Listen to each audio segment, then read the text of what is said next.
आज के बाद भेड़ें तुम्हारे हवाले हैं। आइंदा मैं तुम लोगों के साथ नहीं जाऊंगा। मुझे लोगों के मसाइल हल करने हैं, जिसके लिए हम कनान आए हैं। ख्याल रखना भेड़ों को कोई खतरा पेश ना आए। घबराए मत बाबा, अब हम बच्चे नहीं रहे। जानता हूँ। चलो अब जाओ। सलाम फुप्पो। सलाम फुप्पो। सलाम मेरी जान। सलाम। खुदा तुम्हारा हामी और नासिर। बच्चों वो देखो यूसुफ।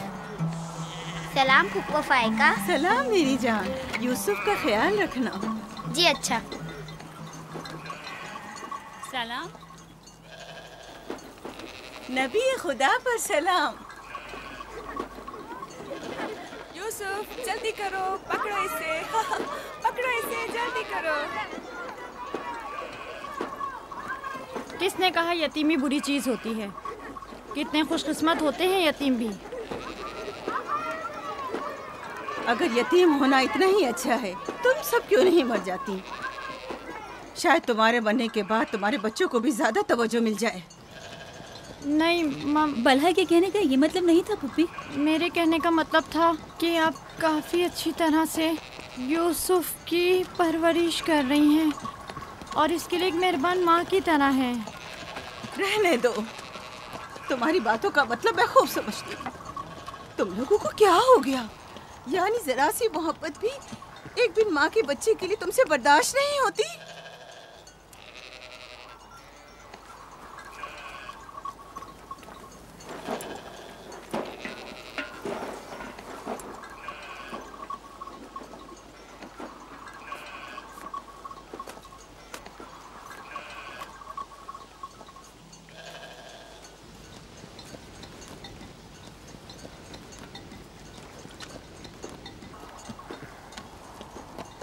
ख्याल रखना बहन, कहीं तुम्हारी यूसुफ से हद से ज्यादा वाबस्तगी और उसको सजाना संवारना उसके भाइयों में हसद का बीज न बो दे।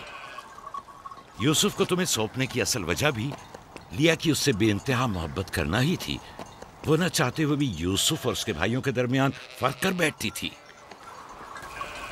जो तुम्हारे बेटों में हसद और कीना का बीज बो रहे हैं, वो बला और जुल्फा हैं, लिया नहीं। जल्दी करो, पकड़ो इसे। खुदा यूसुफ को हासिदों और दुश्मनों के शर और बद नजरों की नजर से महफूज रखे।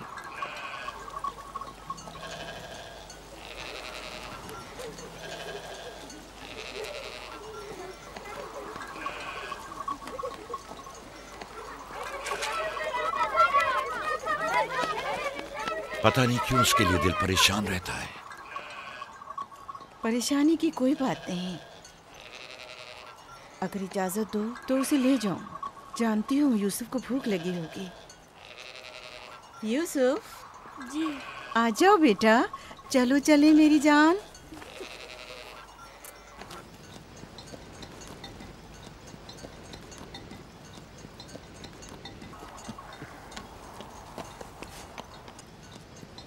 खुदा हाफिज।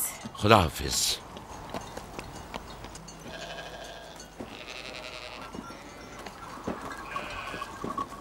माँ, यूसुफ के कपड़े देखे। वो फायका ने इसके लिए सिए हैं। हमारे लिए भी ऐसे कपड़े सियोगी ना? मेरा ख्याल है कि कोई और बात है जो बाबा हमारे साथ नहीं आए। मसलन कौन सी बात? यूसुफ, वो यूसुफ के साथ रहना चाहते हैं। मैं ऐसा नहीं समझता। वो पैगंबर हैं और उन्हें लोगों के दरमियान रहकर उनके मसाइल हल करने होते हैं। यूसुफ के कपड़े देखे हैं तुमने? देखे, बहुत खूबसूरत लग रहा था। बड़ा खुशकिस्मत है।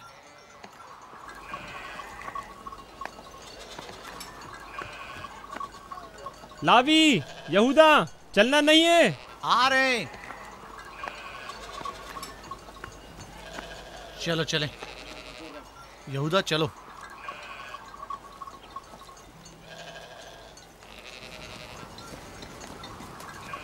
उसकी हालत तो और बेहतर हो गई है। बज़ाहिर राहिल की मौत कम से कम यूसुफ के लिए तो बुरी साबित नहीं हुई। कहने को तो तुम भाई हो, मगर तुम्हारी बातों से नहीं लगता।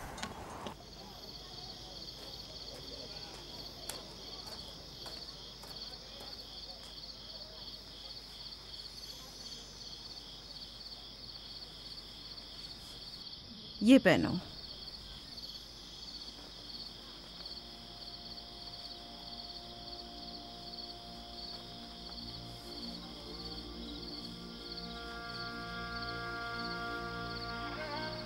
यहीं रुको।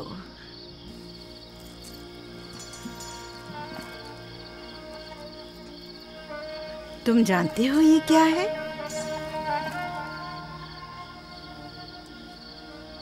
ये मेरे पापा और तुम्हारे दादा इसाक नबी का कमरबंद है। मेरी ख्वाहिश थी कि ये उसे दूं जो कार्य रिसालत को जारी रखे। मुझे उम्मीद है कि इसके वारिस तुम ही हो। मुझे ये कमरबंद अच्छा लगा है। हजरत इब्राहिम अलैहिस्सलाम की कमीज और ये कमरबंद मेरे पास अमानत थी। कमीज मैंने भाई को दे दी। ये कमरबंद फिलहाल तुम्हारे पास रहे। इसे कहीं गुम ना कर देना। मैं डरता हूँ कि कोई इस कमरबंद को देखकर नाराज ना हो जाए। मसलन कौन? मसलन मेरे भाई। इसकी तुम फिक्र मत करो। चलो जल्दी करो, हमें तुम्हारे बाबा के दर्स में पहुंचना है। चलो।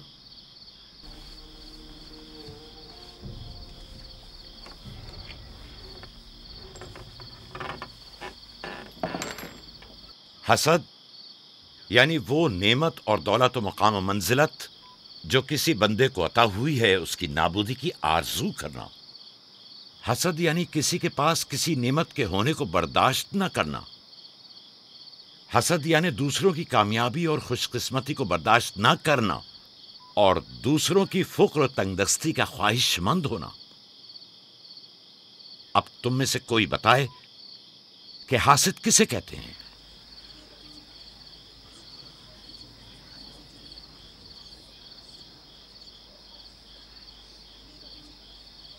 वो कमरबंद जो यूसुफ ने बांधा हुआ है वो तो इसाक नबी का है। फायका ने यूसुफ को क्यों दिया?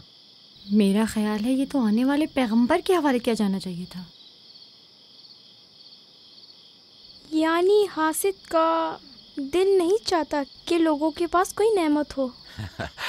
शाबाश। हासिद वही होता है जो तुमने कहा। हासिद हमेशा दूसरों की चीजों को देखकर गमगीन और रंजीदा होता है। देख रहे हो खा वो मानवी और इल्मी कैसा चीजें दिखावा और मीठी मीठी बातें कर रहा है। मादी और माल और मताए दुनिया हो। हसद से बचने का क्या तरीका है, ये कौन बता सकता है? इसका जवाब यूसुफ को नहीं आएगा। मेरे प्यारे यूसुफ, क्या तुम्हारे जहन में कुछ नहीं आ रहा? बाबा, क्या हासिद को मालूम है कि इस दुनिया को एक ना एक दिन खत्म होना है? शाबाश बेटा, शाबाश। जवाब यही है जो तुमने दिया। हासिद को चाहिए कि जान ले कि दुनिया किसी के साथ वफा नहीं करती। हासिद को न दुनिया की नेमतें मयस्सर आती हैं, न आखिरत के इनाम। हासिद अपने हसद की वजह से दोनों जहां की नेमतों से महरूम रहता है और उसे कुछ हासिल नहीं होता। न हासिद न महसूद, कोई भी इस दारे फानी में बाकी रहने वाला नहीं। अगर हासिद ये जान ले तो अपनी दुनिया को हसद और तंग नजरी की वजह से जहन्नुम में तब्दील न करे।